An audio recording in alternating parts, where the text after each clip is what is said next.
Hello, it's Polish Paul VR, welcome to the channel. We are here today to do some PlayStation VR2 news. We've got some new PlayStation VR2 games announced, we've got updates on Vertigo and other games, and some other bits and bobs. So, with that out of the way, let's get started. And what I'm gonna begin here from is Genotype. So, this is a game from the developers of Wild and Wild 2. You remember that on PSVR1? They was developing Glyph, what never released, but this is their game. I'm gonna play you the trailer in a minute, but basically they relaunching the game. Should happen at some point in February, I think. Oh yeah, for February 8th. They're gonna have the new combat update, overhauled weapons, new glove updates apparently, new challenges and environmental improvements. So the trailer I'm about to play you is, let's say, we can say now it's probably slightly outdated because of course the developer gonna do the update of the game, but I still want to show it to you so you get some idea what it is. So yeah, that's the game. I'm assuming it's kind of like a I think it's out on Quest now, and this is most likely like a Quest version type of graphics. No, it's gonna be PC. I can see by shadows already that Quest wouldn't run it. But anyway, this is the game. Yeah, so there you have it. Okay, you can get some shit and inject yourself with it. So yeah, there's gonna be a lot of improvement to what you see now. Do we need another shooter with some environmental, let's say, challenges and storytelling and stuff like that? I say yeah, because as you saw in this video, you got some like crap hands and gloves, which is funny. So yeah, the more the better. The games was alright. They like kind of quite cheerful game. So yeah, so that's the Genotype trailer. But that's not the only trailer I want to talk about. So this is a game I played. Rainbow Reactor Fusion appeared on PlayStation Store. There is no release date announced yet. Now, I played this game on Quest ages and ages ago.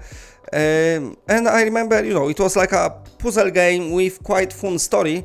And I remember enjoying it. How it's held up those days, I don't know. But anyway, let me play you the trailer, so maybe you're gonna get the idea. So this is the reactor, I think. You are inside. It's kind of hard to remember everything. It was like good few years ago now I played it. But there was, apart from puzzles, there was some like a proper story to it and a lot of stuff like you have to do. Like here, cleaning blood, because you work in this reactor. Yeah, you're doing stuff like that, making things nice and good. I think the new levels unlocked, there's like this, okay, so this you have to throw shit to mix it, like put it all together or something. So I'm trying to remember as much as I can from this game, but yeah, I remember it was alright. I remember it was alright for back then and for Quest, keep in mind. So, the Quest, of course, most of the games always got lower expectations as it runs the simpler games due to lack of power. But saying that, I'm still enjoyed it. So we see how it's gonna be on PlayStation VR2. Now, another stuff I want to talk about is, well, I can't remember. Oh yeah, that Genotype. Oh yeah, Strange Game Studios. So what they saying is here, they got some First Contact Entertainment employers now, because of course First Contact went bust, because Firewall, well, didn't do well, so I'm assuming you're not getting Solaris too. And I know how hyped you was for that one. Anyway, what they said is wanted to show off some improvements the new team, formerly with First Contact Entertainment and Firewall 0 Hour, have been making. Those are already a bit dated, but show off some of the initial lightning improvements. You can see better reflection and stuff. And yeah, so everything was like a bit blocky, when they make it more curvy. And it's starting to look alright. I would love this game to have like a proper trees instead of those blobby trees.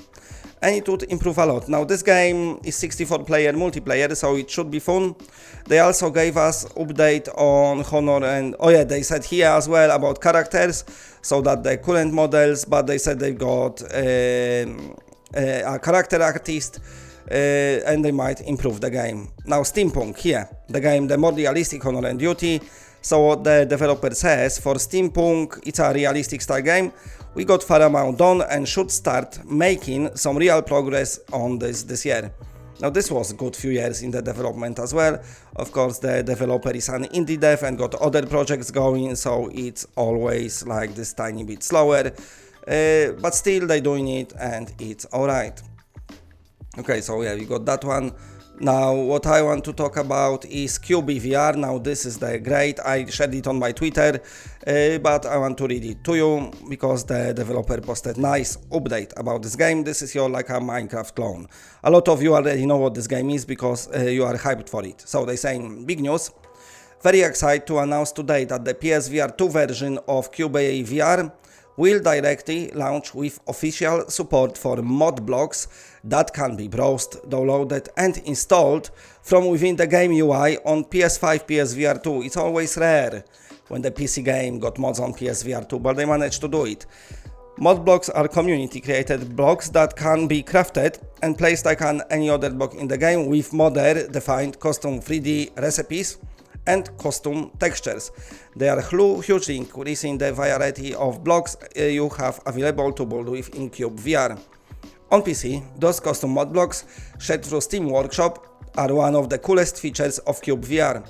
Over the years, the talented modders from the CyubeVR community have created and shared many hundreds of amazing custom blocks for the game, used by many players for creating amazing builds. On PS5, no Steam Workshop exists and supporting mods is generally much harder, both from a technical perspective and regarding specific platform requirements for mods to be allowed. Implementing all the hosting, browsing, downloading, installing and uninstalling of mods was not trivial, but for CyubeVR on PSVR2 it was absolutely worth it. So you can look forward to being able to use almost all custom mod blocks in the PSVR2 version in the game that players can also use on the PC.